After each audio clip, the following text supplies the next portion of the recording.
Okay, here's my blanket again, all joined up squares with the wave border around it.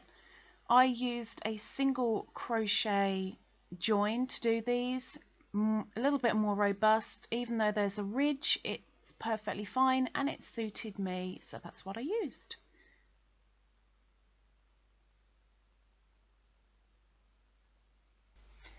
Hello and welcome in for another little tutorial. I have made two little project bits. I don't need much, just enough to show you what's what. So there's two little bits there, and yes, they're still joined because I'm too stingy to cut them off and rejoin them onto the balls. So okay, my scrap Robin paint box is going to be used to make the seam to show you how to join these two together. So I have done 10 stitches for each. I'm sure that's more than enough for you to get the idea, and I'm going to show you two slightly different techniques. So get your two projects and line them up as best you can. Hopefully they both have the same number of stitches, and you line them up so that number 1 stitch goes with number 1 stitch, number 10 stitch goes with number 10 stitch, and then we'll go, actually no, I'm going to put the purple at the front because then you'll be able to see it that a little bit easier. Okay, so obviously the loops won't be there when you do it, but you know. Okay, so go through the first stitch completely, like that, and go through the first stitch on your other project completely. Grab your yarn that you're working with to do the seam and put around your hook and bring through. Make sure you leave a little bit of a tail though. Okay, so then you find your second stitch and go through, and then go through the second on your second project, and you then grab the yarn again. Let's move those tails out of the way. There we go. Grab your yarn and yarn over and pull through, so you've got 2 on your hook, yarn over, pull through 2, so you've just done a single crochet, and you do it again. Go through your third stitch on both projects, yarn over and pull through, yarn over, pull through both on your hook for your next single crochet. Sorry about that. Okay, so next, fourth, go through so you've got both on your hook. I know you can't see the black, I apologise. Got to use the scraps you've got to use, right? But hopefully with the camera a little bit closer you'll be able to see a little bit better, hopefully. So you're basically single crocheting, but you're just making sure that instead of going through 1 stitch, you're going through 2 at the same time. The first stitch on your first project and the second stitch on your second project, but you work exactly like a single crochet.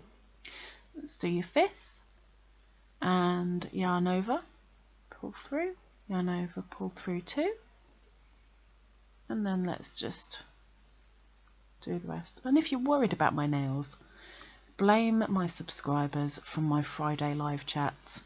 I asked for suggestions. Boy, did I get them. So I used them. Sorry that bit's off camera, I apologise. Too busy fiddling about.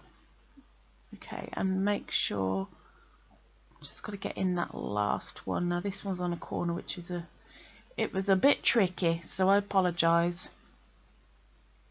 Okay, so there's my 10 seamed stitches. Obviously at the end you would cut and weave in. There it is.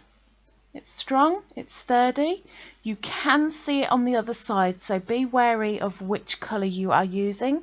This is why I've used a different colour completely to do the seam, so that you can see. But there is a ridge on one side, so remember that. Now let's frog and I will show you the second choice. I mean, there are a few different choices. I'm just showing you two. The one that we've just done is the one that I used on my blanket that I showed you at the beginning. And this is more of a flat seam. We're going in the front loop on the first project and the back loop on the second project. So in theory, you are only doing back loops. Let's get that out of the way. Okay, get your yarn and yarn over and pull through exactly how we did before. Now, when you go into the second, remember it's the front loop on the one towards you, the back loop on the one away from you, pull through, and this time pull through again for a slip stitch. So third, I'm rubbish at this tutorial thing. I keep going off the camera, I'm so sorry. So we're doing another slip stitch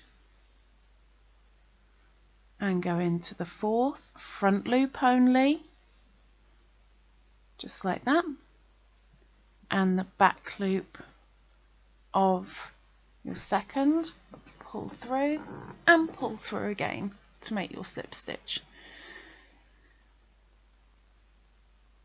So in theory this is slip stitching in back loops only, but if you're holding your one project towards you rather than on the side, then you're actually doing front loop, back loop, slip stitch. So there's the front loop and there's the back loop, yarn over, pull through all, oops, back loop,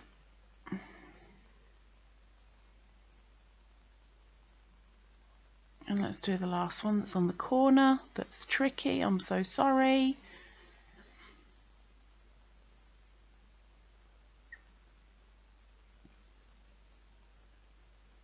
I get carried away. Okay. And there we go. Okay. And again, you'd finish, you'd cut, and you'd weave in. So again, it's fairly strong, but on one side you can't see the seam unless you pull apart like that, which is great, you see. And then on the other side it's flat, it's completely flat, but again you can see the seam, so make sure you use the colours that you feel are best. And of course then you'd also need to weave in the ends once you've cut. I know I have a lot of ends here, I was just wanting to save on yarn. So there you go, you'd weave in as any other time, and this one is flat on both sides, but one side you see the seam and one side you don't. If it was good, give a thumbs up, subscribe down below, really appreciate it. Bye bye.